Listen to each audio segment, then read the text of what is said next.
మనకి మార్చి వరకు అయితే ఏ పెండింగ్ లేదు సార్. ఏప్రిల్ మంత్ ఎవరు ఇవ్వాలి మేడం? అదే అంటున్నా, ఏప్రిల్ మంత్ సాలరీ ఎవరు ఇవ్వాలి? కూడా ఇవ్వాల్సిందే. మనకి ఏమంటే ఎవరు క్లారిటీ మనం లెటర్ రాసి ఇవ్వమన్నాం సార్ వాళ్ళకి. కంటిన్యూ చేసే వాళ్ళు, కంటిన్యూ చేయని వాళ్ళు అంటని. అయితే నేను ఇక్కడ ఎక్కువగా రాలేను సార్. మేడం ఉంటది ఇక్కడ. మేడం మీరు ఎట్లా మాట్లాడుతున్నారు అంటే, మేము సాలరీ అందరికి ఇచ్చామని మీరే అంటున్నారు. ఇప్పుడు ఏమంటారు మళ్ళీ మార్చ్ మంత్ వరకు ఇచ్చినాం సార్, మరి ఏప్రిల్ మంత్ సాలరీ ఎవరు ఇవ్వాలి? ఇస్తాం సార్, మేము ఇవ్వమంటాం. మేడం మే మంత్ అయిపోయింది, June month mid of the June month లో ఉన్నాం మనం. ఏప్రిల్ అయిపోయింది, మే అయిపోయింది. ఇప్పుడు వాళ్ళకు కూడా ఫ్యామిలీస్ ఉంటాయి, వాళ్ళ ఖర్చులు ఉంటాయి. ఉంటాయి, అది నిజమే. కానీ వాళ్ళకి ఎక్కువ అమౌంట్ లేదు మన దగ్గర. మేడం మీకు అది తక్కువ అమౌంట్ కావచ్చు, వాళ్ళకు ఎక్కువనే అది.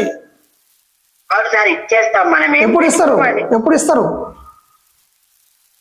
మీకు ఎవరు కంప్లైంట్ పెట్టిందో నా దగ్గర పంపియండి సార్. మీరు చెప్పండి మేడం, ఎప్పుడు వాళ్ళ జీతాలు ఎప్పుడు ఇస్తారు? మీరు పంపిస్తా కానీ నేనేం చెప్తున్నా అంటే, ఇది మనకి కొట్లాట వల్ల వచ్చింది ఏమీ లేదు మనకి. మేడం మీతో కొట్లాడడానికి మీ స్కూల్ కి మా ఛానల్ కి మీరు వన్ సైడ్ నుంచి మాట్లాడుతున్నారు. ఎవరో చెప్పిన వాళ్ళ గురించే